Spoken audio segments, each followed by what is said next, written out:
Some speak of the Heart of Gold in hushed tones, some of the Starship Bistromath.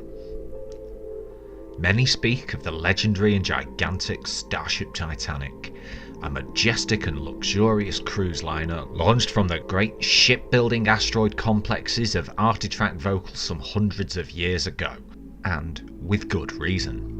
It was sensationally beautiful, staggeringly huge, and more pleasantly equipped than any spaceship in what now remains of history.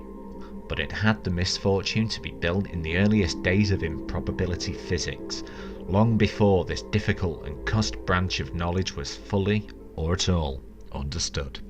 The designers and engineers decided, in their innocence, to build a prototype improbability field into it, which was meant, supposedly, to ensure that it was infinitely improbable that anything would ever go wrong with any part of the ship. They did not realise, because of the quasi-reciprocal and circular nature of all improbability calculations, anything that was infinitely improbable was actually very likely to happen almost immediately.